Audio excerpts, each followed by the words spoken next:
Welcome to this webcast. Don't hesitate to ask questions during the presentation. You can enter them to the space provided to that effect. We wish you a great webcast.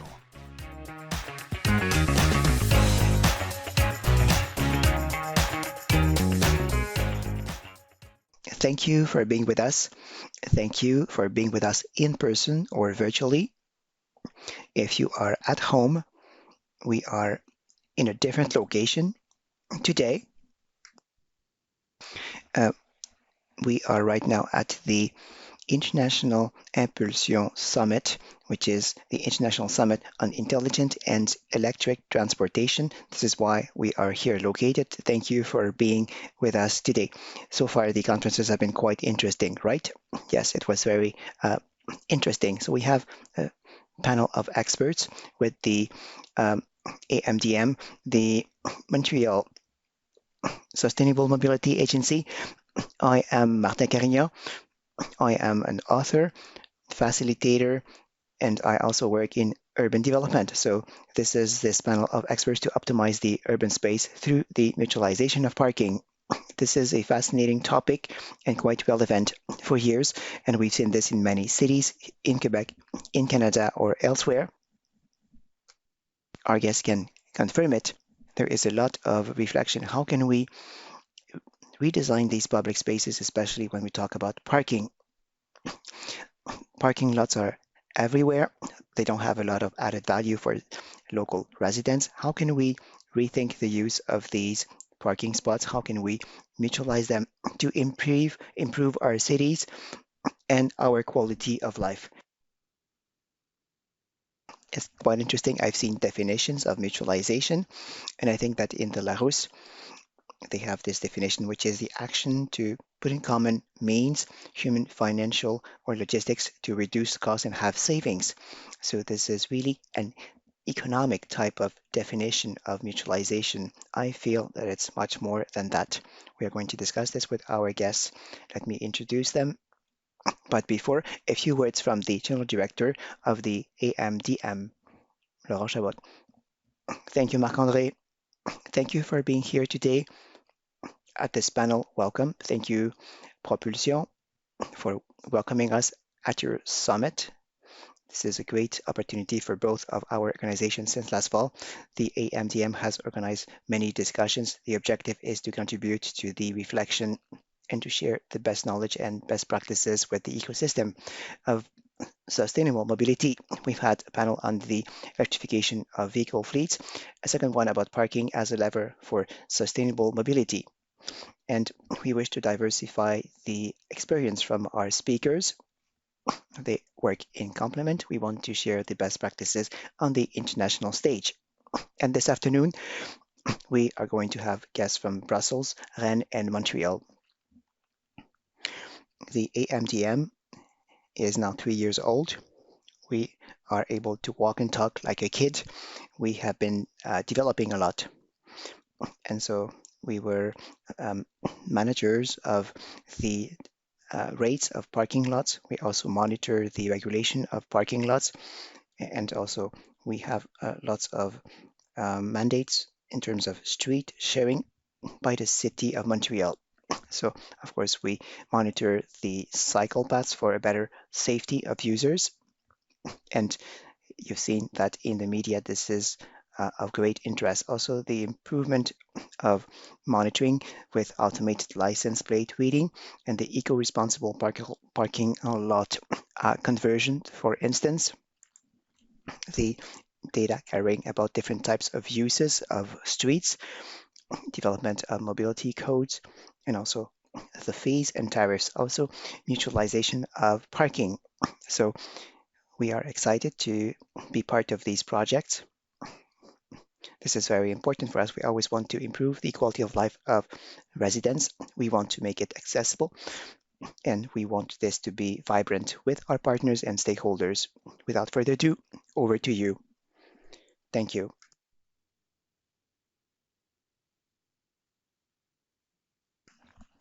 Thank you very much, Mr. Chevreau. Yes, today is an international panel. We have guests here in person.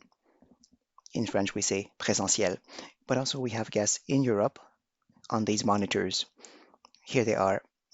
Gauthier Callan, first of all, main director of innovation and marketing at Indigo, a private stakeholder in parking and also now for um, bicycles that are rented. Eric Cerveau, director mobility and transportation from the city of Rennes.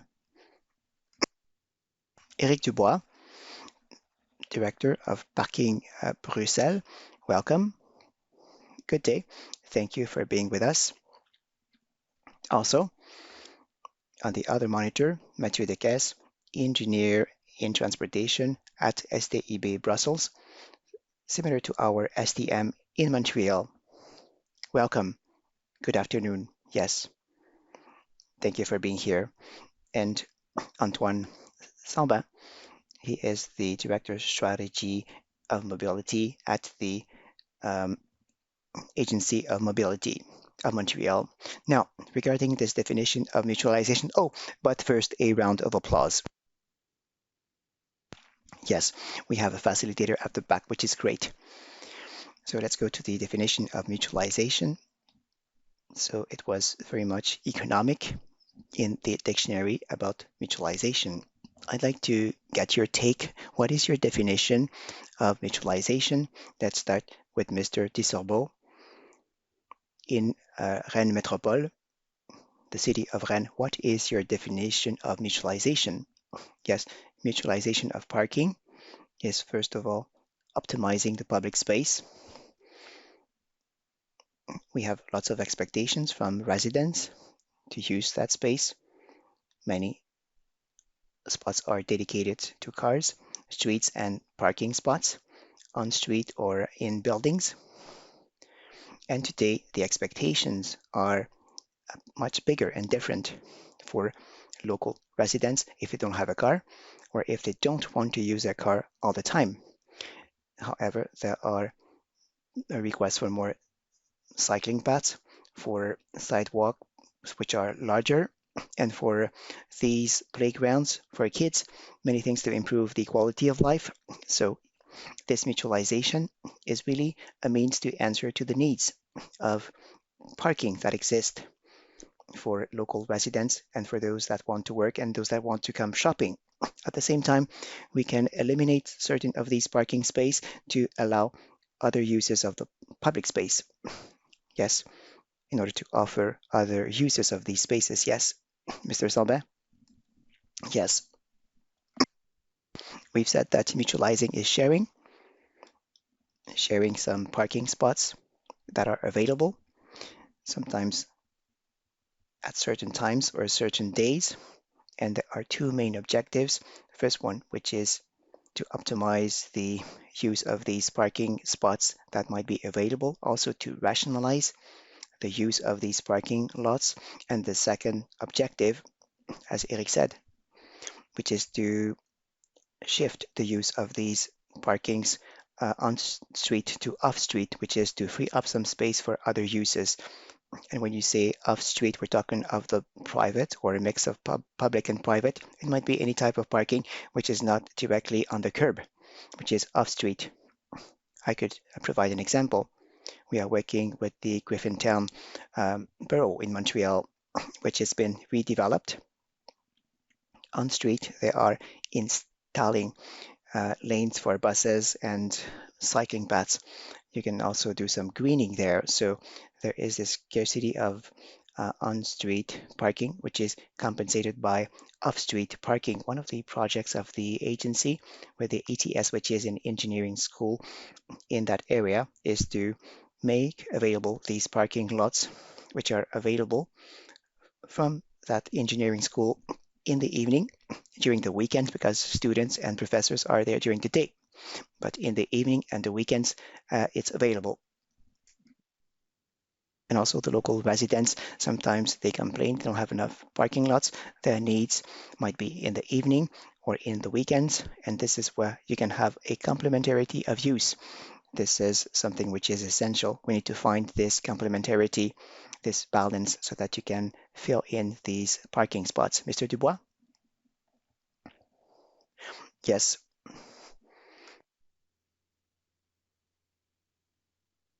Oh, Mr. Dubois, we have a little issue with your microphone, with your audio. Please reconnect. We cannot hear you very well.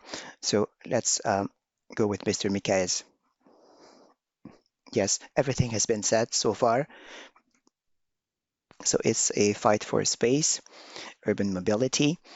But on top of that, I also see another issue, which is to diversify the use of public space and sometimes to test other uses of the public space, not only parking at certain times and locations, and also to introduce this time variable, which is not being used a lot in the mobility policies.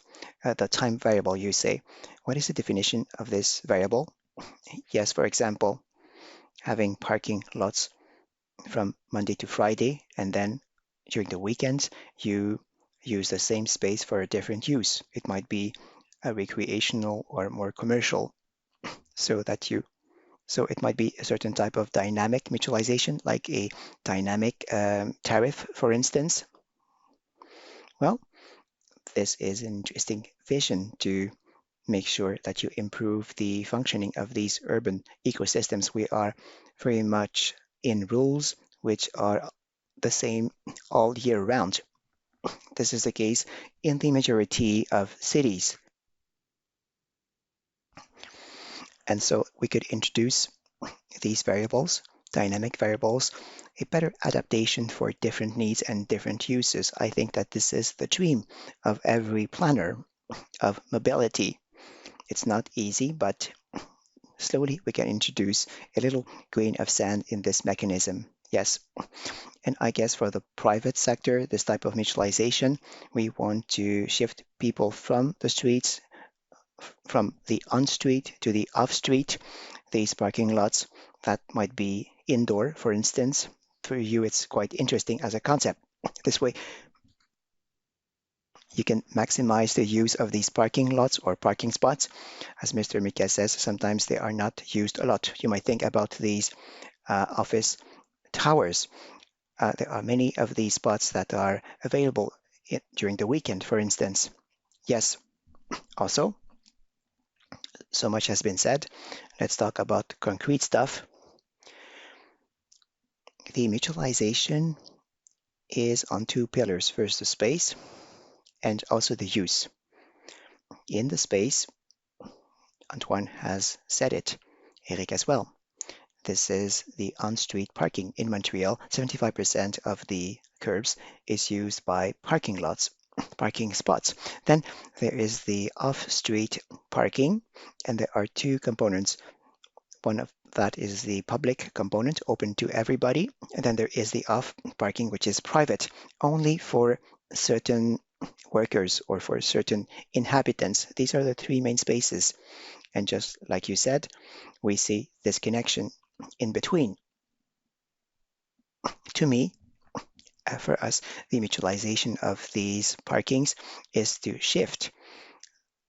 There is a blocker saying this belongs to local residents, but we can bring something new, such as transportation, delivery, uh, the Ubers of this world, car sharing, playgrounds for kids. So yes, we're going to eliminate some of that, some of these parking lots to give it to the people. We have the discussion before. There is a cost for everybody if there's parking on streets. Those that have cars want to use there for their cars, but their neighbors that don't have a car would like to use that space for something else, not only for the car of the neighbor.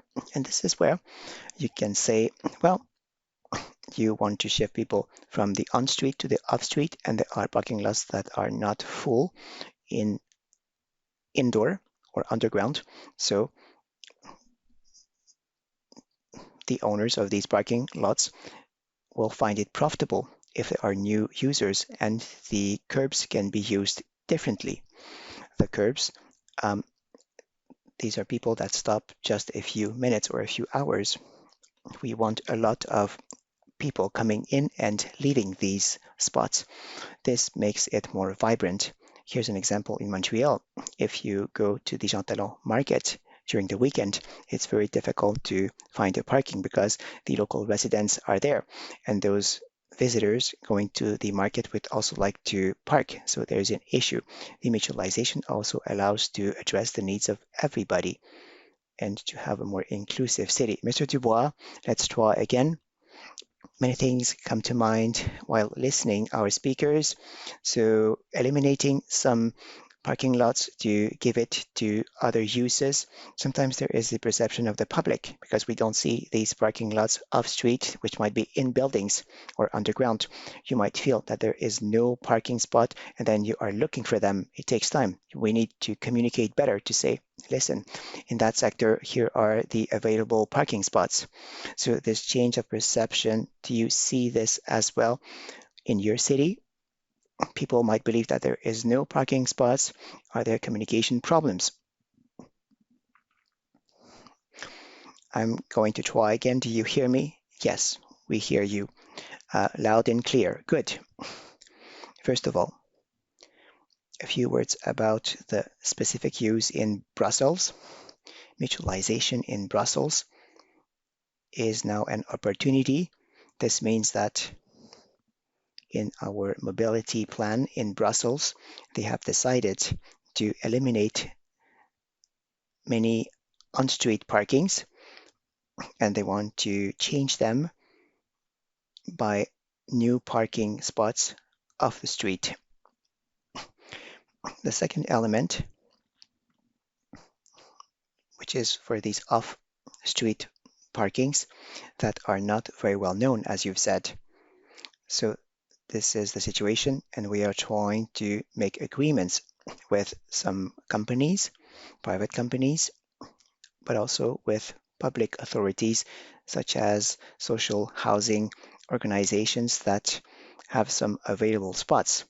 And so we are going to try to create some mutualized parking spots in these spaces that exist already.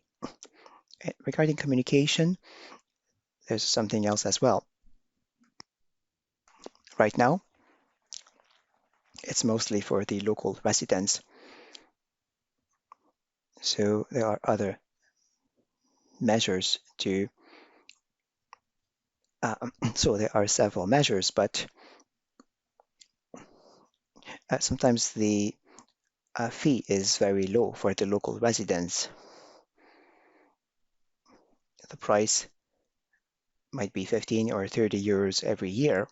So we need to better communicate, but we need to convince people as well that these off-street parking lots might cost 70 or 80 euros per month. So it's difficult to convince them. We need to have better communication campaigns to better inform and to convince people to have different uses. Yes, so many things come to mind, such as the rates or the fees. Yes, did you want to say something about this? This is very important. We can talk about the quality customer experience, something very important to succeed in this mutualization process in Montreal. This is the mandate of the AMD to ensure that someday we will have a better customer service by informing people where are these mutualized parking spots, if they are available or not, what is the rate, and also you could book them. Make sure you have a guaranteed spot. So this is one of the leverages. We can go one step forward. We can have a standard in order to be a mutualized, recognized parking spot. You need to comply with certain standards and you need to have certain developments to welcome the customers. This is a complementarity of use. Mr. Garand, what Antoine said is very important. It's true. The main break, if you park on street, if you want to park off the street tomorrow, they don't even know how to get in these parking lots indoor and how they have to leave and how they have to re-enter underground to find your car. So what Antoine says is true. It's very important. If you want agencies or cities to have partnerships with uh, private operators that represent the majority of the inventory of parking lots in cities, we need to implement a certain label or a standard for lighting, accessibility, and visibility so that people will have a better experience, which will be the same, something safe as well. Yes, there's also another aspect, which is how are we going to share that information? And there are two main aspects. In Montreal, we have an app to pay on parking spots. So you could also use this app off the street. You could also pay these parking spots with a certain interoperability system. Then this is a win-win in other cities, such as Paris. They've decided not to have their own app, but they want to work with stakeholders. Well, there, maybe that the trust contract could be I open up my inventory of on-street parkings only for operators that represent a certain number of off-street parkings. So we have this connection with one single app, and I choose the one I want. I have an access to 60-70% of the parking inventory across the city, on or off street. Because we're talking about technology and apps, there's one example in Griffintown, the partnership with the ETS. This is based not on the agency app, but on the app startup, which is called Click and Start. This way you can book, pay, and access to the parking spot from the ETS. And this way you can incite people to leave because we have been talking about behaviors. The concern of the ETS is to say, yes, but in the morning at 8 a.m., I have students and professors. I want other users that came during the night leave to have available spots. And this app invites people to leave. This way they can share the use of these parking lots. Yes, we've also opened up the parking data in our city. In Rennes, we have our own app, our own tools. They are intermodal. We have the transportation collective transportation app that gives you an itinerary for cars as well, and also for car sharing. And also you have the availability in that app of these parking areas. We have 4,000 spots near the metro before entering the city. Also the availability of these car spots in these four main parking grounds using the same tool. This is our tool, but they can also use other tools. On our tools, the drivers can access these tools, get all of that information according to the mode you wish to use, so that you will be able to choose your mode. It might be through our tool, but this is open data, so other operators can also use that data. So this is an open data so that you can create your own app and have the same information that are updated. Yes, so this is quite interesting. This is a good segue to data. So there might be obstacles to mutualization, which is to have data not only for apps, but also to make sure that the data are available, whether it's private or public. We don't have a lot of sensors in Montreal. Please, do we have sensors in Montreal? No, but there's a pilot about this, yes. So we could have this these data so that we can have these mutualization tools. Mr. Michael, you're an engineer. This is, I guess, the basics of your work to have these data, whether it's open data or not. Yes, we don't have a lot of data, user data in terms of mobility. In infrastructures, we have some data in the infrastructures. However, once we talk of qualifying the use of networks, parking lots, the occupation rates, there we have a scarcity of data. And this is where we can find the efficiency data for mutualization or for a better diversification of the public space usage. So this is the challenge. How can we find other means to collect these data? Maybe not by using sensors everywhere, maybe directly in cars or in vehicles, because we have now vehicles that are communicating. So this is where we could also have a good perspective of improvement if we have more mobility data throughout these vehicles. What about you, Mr. Dubois? What are the challenges to reach this mutualization? Is data one of these big challenges? Do you have other challenges? Yes, in Brussels, it's the same issue, same challenge, but we have an observatory of parking. This gives us a more complete view of the parking offering, but not on different conditions. We've talked about having these parking lots available in the evenings that we don't know. We don't have these types of details right now. So this is a challenge for on-street parking. We want to do some surveys in order to include the supply and demand data.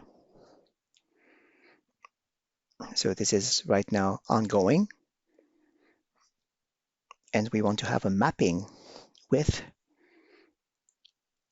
where the owners can connect and tell us the number of available spots in their parking lot. It might be 24/7, that type of thing. So this already exists for the biking spots. We want to replicate this for vehicle spots. You have talked about this parking observatory. So what about that? What is it exactly? What are the objectives of this observatory of parking? Well, the objective is to gather all of the data about parking in Brussels. Everything about supply and demand on street and off street. The data is available directly for the public stakeholders and for other mobility operators, and also for the private partners. It's available. So we wish to give a complete view as much as possible of the parking situation in Brussels.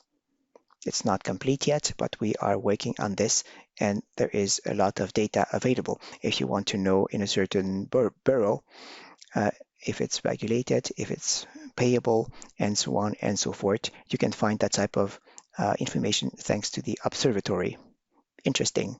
Mr. Dubois has been referring to a certain type of mutualization, which is dynamic certain times during the day. In Montreal, we have a certain type of summer or seasonal mutualization. In the summer, there are terraces. In the winter, the parking spots come back. So is there a survey, a study, or is there a pilot to enlarge that type of mutualization? Not only seasonal.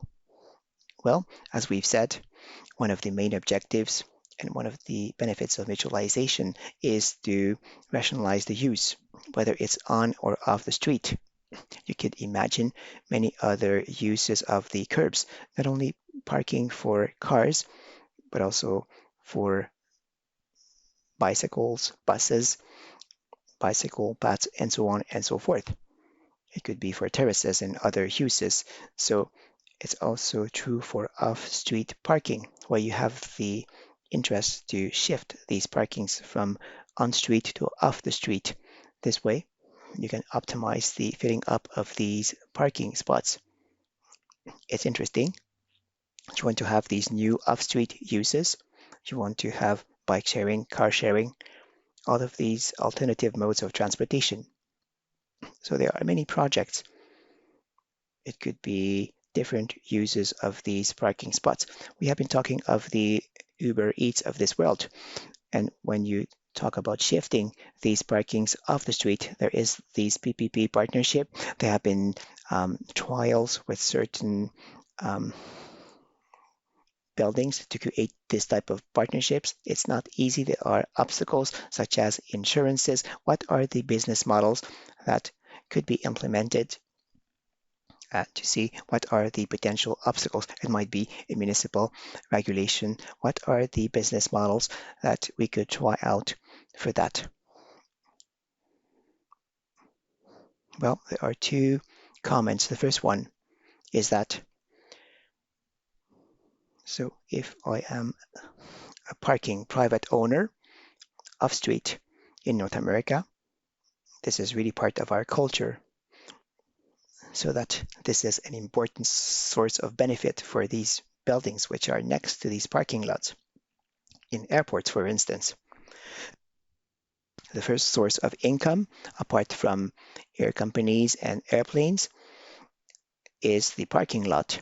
If I eliminate the income of parking lots, then the benefit needs to be balanced out.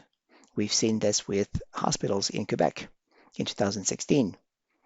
There was a change in the parking rates to make sure they are cheaper for these patients that visit the hospital for the long term. So the hospital said that money that was funding the expansion of hospitals to purchase equipment, all of that, now I have a, a lesser amount of budget. If we talk of mutualization, it's not that there is a bad faith or a lack of will from the private sector, but their problem is that if you are an owner, you have the global profit, and the parking is part of the assets that is included in the profit model. And one step further is that the real estate in North America is what allows pension funds to exist on many decades, and we pay. As citizens, we pay every month for that. So if you eliminate or change the model, then you might affect these pension funds. I'm just saying this because we have to keep that in mind. How can we find solutions? Amongst these solutions, and my colleague has introduced this a little bit, it's everything which is not traditional. So if I can hire people, we know that parking lots are not very sexy. So we say we're going to have logistics centers, uh, data centers. We could have some organic food growing there. Uh, the alternative, the alternatives are not valued. It's a matter of price. If you want to have an activity downtown Montreal or in Brussels or in the city of Rennes, it's cheaper to do this on a parking lot than in another place where it's much more expensive. And so you've asked what are the challenges in terms of regulations. There's a very concrete example, a Canadian city where they manage an arena, which is outside of the city, which is surrounded by huge parking lots. These are heat islands that are almost all the time empty. And on the other end, we have a partner, which is a big company that does a lot of delivery of boxes. And they told us 10 months during the year, my system is okay. But from October to December, during the Black Friday and Christmas season, I have a problem. I would like to build a temporary sorting center, and I am going to use 300 parking spots around this arena, and I can uh, um, eliminate that in just a few days. And the city said no. This was rejected because of permits, zoning, and licenses. It's too bad. They could have avoided something else, and this was a good proof of concept that has been rejected. Mr. Sabo, another example of PPP in France. A builder wanted to build an apartment building. They have to give on that spot a certain number of parking spots for residents. And most of the time, they build their own parking lot for these residents. And sometimes we have a recent example. The city also wants to create some parking lots for other uses, not only for these residents. So we want to contact this promoter saying, or builder to say, we want to build a bigger parking lot inside. We want to gather all of these uses, and this way we can answer to all of these needs of parking on that space. And we've opened up last month a parking space of 300 spots north of Rennes near downtown. And in these 300 spots, we have the builder that uses 120 spots for residents, and all of that is mutualized, so it's not one single spot which is identified. So residents have the right to use one spot at a certain time. They only use it for certain hours during the day, and we had different needs. There is the conference center, which is next to this parking lot, which is new, which we have parking needs. You can book these parking spots with certain specific needs for that parking spot, such as with different entrances, that type of thing. And there are other uses near downtown for working needs and other needs as well. So this has led us to having this 300 spot parking lot that mutualizes it all. And so this rights of use for residents is available all the time, even if they don't have a car. In Rennes, we have 0.8 cars per family. So there are families without cars, and they are there, and they still have this right for a parking spot. They don't use it, and even a family that uses it only uses some time during the evening sometimes. So this way, we can sell or rent that parking spot when it is free. It could be on an hourly basis or on a daily basis. Interesting. Do we have these types of projects in Montreal? There are two types of projects. For instance, two examples. In Montreal, when we are talking about mutualization of the street, there are these parking lots that exist already, and then it's easier to go towards these parking that are opened up to public, such as in buildings, Indigo, parking lots, and so on and so forth. And then there is this private-public discussion. How do you find the best business model, the best sharing of the income, for instance, or sharing of the benefit? And in Geneva, they have an interesting foundation. Not only do they manage the public parking lots, but also part of the private parking lots. And they are like the compensation chamber, so to speak, for the sharing of the benefits. So again, they also use all of this data, which parking spot is available or not. They have a call center regarding all of these parking lots. And we have the AMD in Montreal, which is also developing a call center. And we see all of this logistic having this centralization for these parking spots that exist already. And the opposite situation is for new buildings. New buildings, we have to start the conversation ASAP to anticipate in terms of development. Once you've made the decisions of the development, once the concrete is there, it's too late. And so in Toronto, with the TPA, which is the Toronto Parking Association, they are part of the ongoing discussions right from the onset. When they are discussing the financing, they propose to have a mutualized type of parking. And so this is some type of guaranteed income. That's part of the funding plan for banks, for all of the partners. It's a real asset. And this allows to develop a solution during the life cycle of this new building. What about this dilemma? On one end, we want to make easier the parking lots. We want to maximize having different uses. We want to make it easy to park with different apps. And also, we have governments that are removing cars from the streets.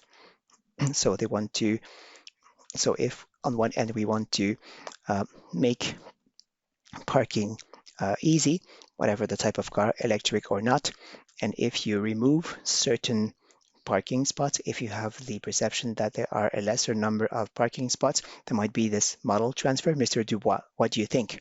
And then other speakers. Well, this is the main idea. In our whole region, we're going to eliminate 65,000 street parkings, and we're going to replace them by a lesser number of parking lots. So people are going to look for alternatives. Public transportation is one of them. We know that we have a good collaboration on that ground, but so far I cannot share figures because we don't have the data right now. Yeah, so we don't have all of the data, so I cannot tell you where we are at right now on this level, but this is our intention in our Brussels plan to eliminate a certain number of parking spots of the street, but also of the region. Well, this is the current situation in different regions as well. So we want to create these transition parking lots outside of the region, and we need to work with other regions in Belgium, which is not easy. As an agency, we are in Brussels. So if we want to create these transition parking lots, we have to cooperate with other regions. And this means that we will have parking spots further from downtown, and this requires more collaboration. Yes, we know that in these mobility policies, there is this rebound effect that we underestimate sometimes. Sometimes there are paradoxes in these policies. So we need to live with it. There's no perfect measure, there's no silver bullet. What's important is to balance it out. Eric Dubois has explained it before.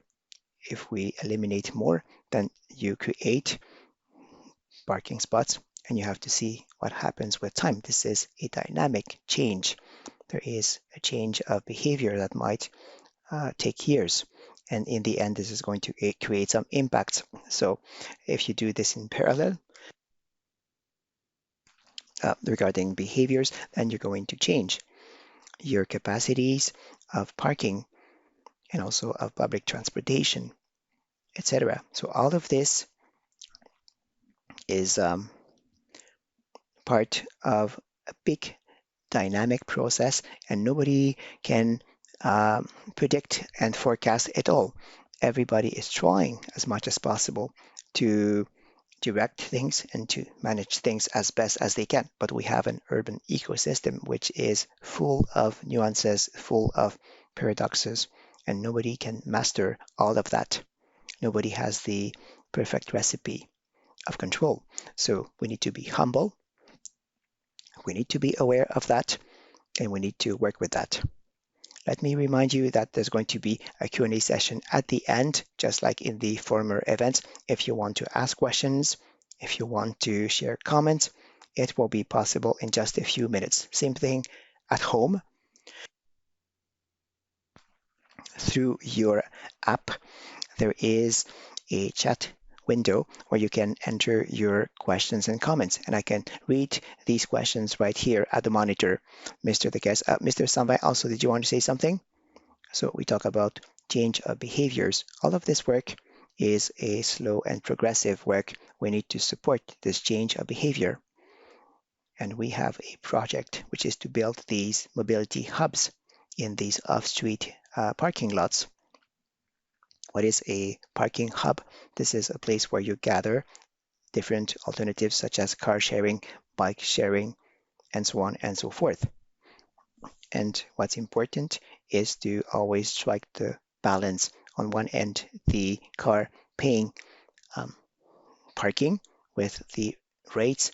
You can invite car drivers to abandon their car, not their bike, abandon their car, right? And then on the other end, if they abandon their car, then uh, we need to present them some alternatives. This is why we want to have these parking hubs. So you can have bikes, you can use car sharing, and so on and so forth, public transportation. So these are solutions. This is a nice segue. What about the perception of the change of behaviors in order to facilitate these model changes? Parking in Montreal is not very expensive on street, 3 hours per hour in certain sectors, versus an indoor parking where it's $15 after 2 hours, $18, which is much more expensive. So regarding the perceptions, it's better to park on street than off the street because it's much cheaper. Depends of your use, of course, but often it's more expensive to go indoor parking. So it's a matter of perception. And when we talk about tariffs or rates, I'm sure you're familiar with these notions. Of course, the best example is Paris. Paris, 24 months ago, they really have increased the fee of the on the street parking. People have realized that parking off the street is almost the same and parking on the street. So there was the acceptance to park off the street because you don't have this advantage anymore. And also, there are other advantages. In Canada, my car is protected from the cold indoor, and I'm not going to freeze my hands. So there is the tariff or rate. Some people say it's important. The model transferred from the car to another transportation mode. We need to have some alternatives, as my colleague said. Some people are in downtown. They can say, tomorrow I stop using my car and I'm going to start car sharing. That's what I have been doing for a few years in Montreal myself. Then I went to the suburbs and I had a family and kids. And then I realized that, yes, there are moments in your life, depending where you live, where we don't have a lot of options. And so you are dependent on your car.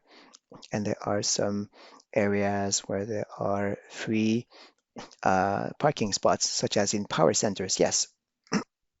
So the programs should not make people feel guilty if they know, sorry, that this is their better choice.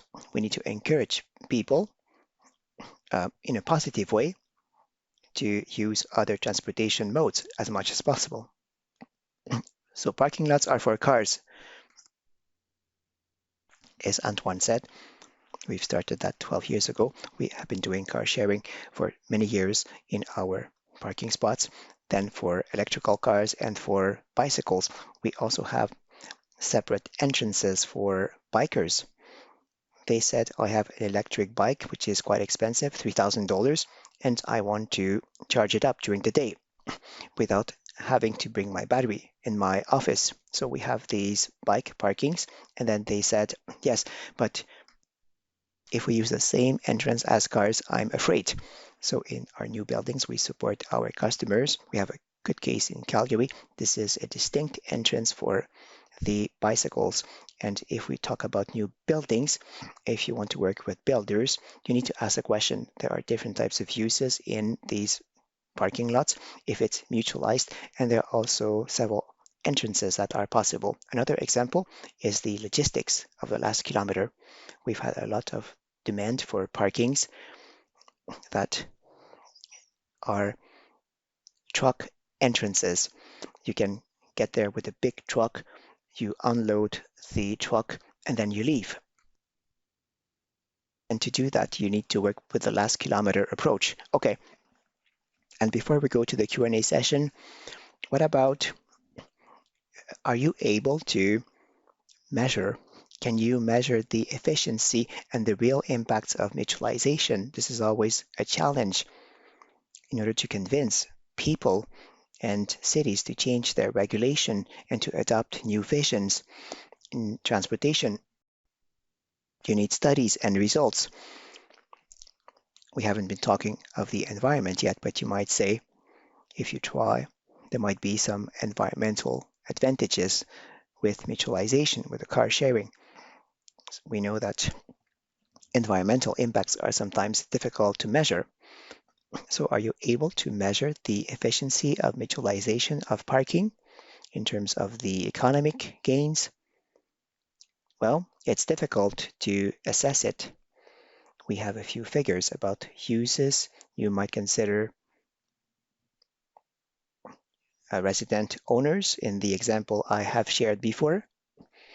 There is a French Institute of Research that says it's called the EDEM. That is a state organization. They say that you can win or you can reduce up to 30% of spots by mutualizing the parking lots. So this is an interesting figure to consider, and this shows us that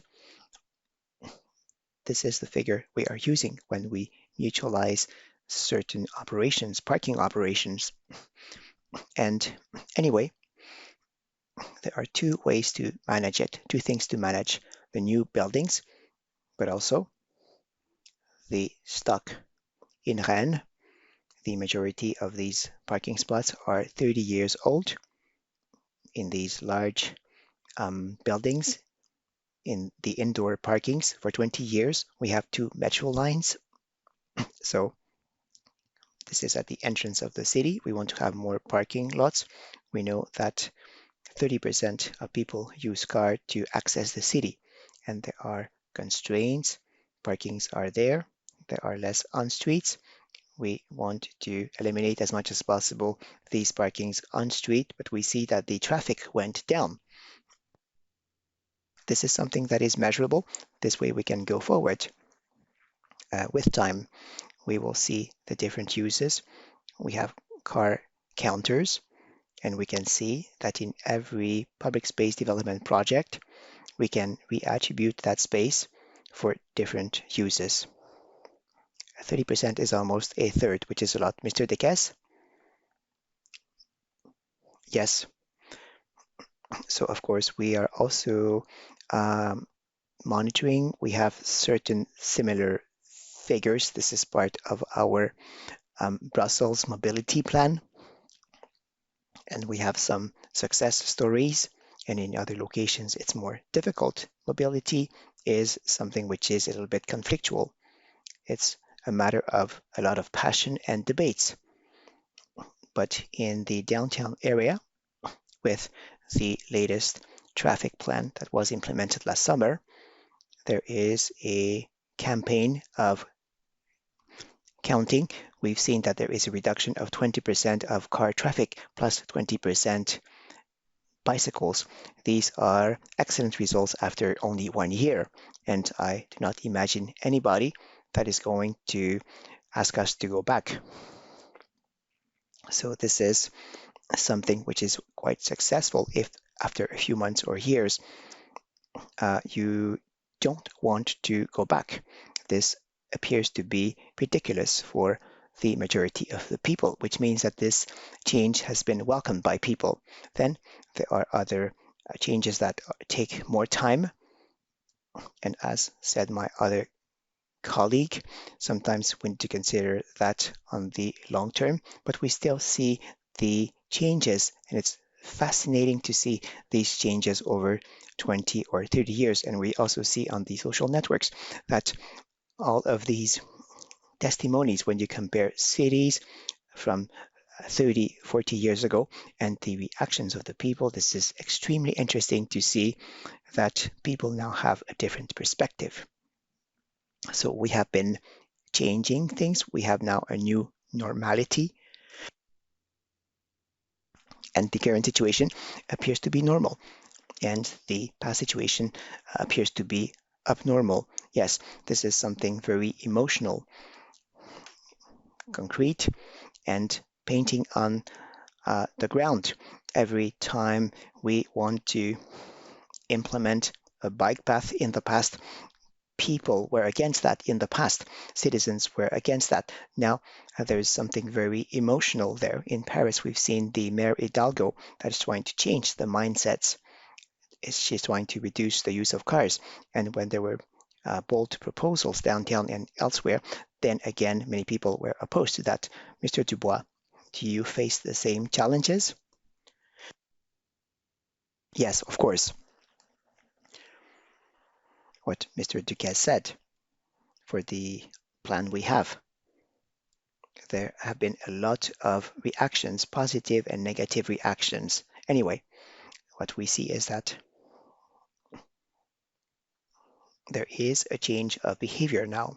When we talk about behaviors, it's not just about cars, it's also about other modes of transport. So we want to have more parking spots for bicycles, for instance, and this creates new opportunities for people so that they can use their bicycle more than before. Because it's always been a car city and now it's changing. And so this is quite promising. So we need to have parking spots off the streets. And we also need to create a certain comfort level for bicycle users. This is part of the change regarding these parking spots. So here we have a colleague that marries both cars and bicycles. Do we have a microphone for the Q&A session? There it is. If you are at home as well, please don't hesitate to enter your questions using the chat. Here we have a gentleman here with this blue shirt. He had a question or a comment. Go ahead. Good day.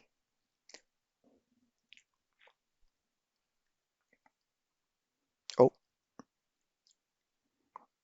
is this working? Yes. Congratulations for this panel. My question is, how do you manage this change on street and off-street parking without affecting the soil for sustainable objectives, and also regarding the other needs such as housing in North America and in Europe? Who would like to answer? Yes, we want to free up the space on street. As we've said many times, we want to have new uses in terms of mobility, all of that. So this allows what? A better quality of life for local residents, a better mobility, different types of offerings, more safety. This allows a better cohabitation between different users, and all of that uh, allows for more vibrancy, economic vibrancy.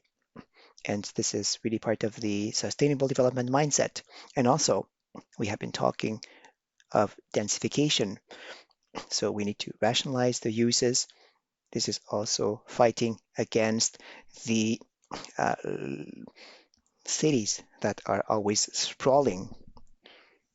So we use the space better, and we want to stop this city sprawl, cities that are always growing. Mr. Kalak, yes, there's something we have not been addressing a lot today, which are electric cars. This might be connected to the question. I think that a good way to shift people from on the street to off the street, this is a matter about tariffs. If we say tomorrow that the tariff on street and off street is the same, then you can change the tariffs on street. This way you might reduce the traffic and maybe the pollution, so that you invite people to use more the off-street parking. And in terms of dynamic, this can be adapted to the type of vehicle. We want to encourage something positive, transition to electric cars. This is not the only objective, but it's part of the CO2 reduction. We could imagine that parkings are cheaper or they remain at the same price for e-cars, and For fuel cars, the price can go steeply up. And the other aspect of e-cars, electric cars, in the on-street and off-street use is the time of recharge. Right now, on-street, we're going to eliminate some spots. This is a paradox. We have invested and now we are removing these spots. So the idea is to bring these charging spots to these off-street parkings. When cars are charging, they are parked 93% of their time. So it's interesting. I would just wanted to mention that. Thank you. Another question on screen. Usually we consider parking as a public good and even as a right, whereas it's going to be used by a private car, which is going to be parked 93% of the time. Can we consider other types of management of parking to better answer to needs, community needs, such as for co-ops and for private companies or a city that will manage? So are there alternative models of management to answer to community needs? Who would like to answer? Well, this brings to mind something. We have been talking of the interest for e-cars. We can also think about different car uses. There are different uses. And in cities, we have been talking about car sharing. In our parking lots, we are implementing that in different locations. We are implementing some mechanisms to count the number of people in cars with cameras. It's automated. And this way, without identifying people, they can book a certain number of spots and we can change this percentage according to the day from one year to the next and so on and so forth. In order to say the car sharers, we want to incentivize them. We will make sure that they will always have a guaranteed spot. And this way, the number of spots will always be accessible for car sharers and for other regular drivers. A lesser amount of spots might be available. Yes, so we've started to do this. It's automated right now. It's not fully completed, but this is something that you can do only in these off-street parkings. But this is something which is quite relevant. This way we can uh, propose these uses for incentivizing car sharing. Yes, in Quebec we have these lanes, special lanes if you have 2, 3 people sharing a car. And in your case, it's also in parking lots. Yes, we have a reserve lane and you go up to the parking lots. Mr. Dubois, Mr. Guess, are there any alternatives to better answer to community needs in terms of parking?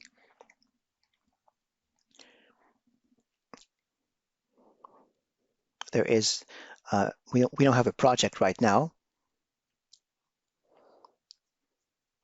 Of course, we want to collaborate with the public-private sector. One example, it's not in Brussels. It was in the past when I was working for the city of Anvers in Belgium. We had an agreement with the operators of private parkings for two things. First, we had an agreement for the rates of the street. It was always cheaper than because the on street was always cheaper than off the street. So we made an agreement to make sure that the local residents could access in an easier way to some of these parking spots. So these residents that decided not to keep their spot or their card would get a subsidy. So there are two measures to encourage people to use public parkings. And for local residents, it's been quite successful. But as far as the rest, we don't have any other projects. Yes, sometimes it's with money incentives. That's how it works. Do you want to share a comment here? I've seen you reacting. Well, I cannot say if there's a middle ground between public and private sectors, but very quickly, if you build new parking areas, it doesn't matter who owns it, but how it has been designed. A parking will be designed tomorrow and could be changed into an office space or apartment space. So right away at the design, the ceiling height and many other specificities, because you might have flooring which is uh, ramped up or not. So there is a transition from the full car to a modal mix, which is more acceptable for many people.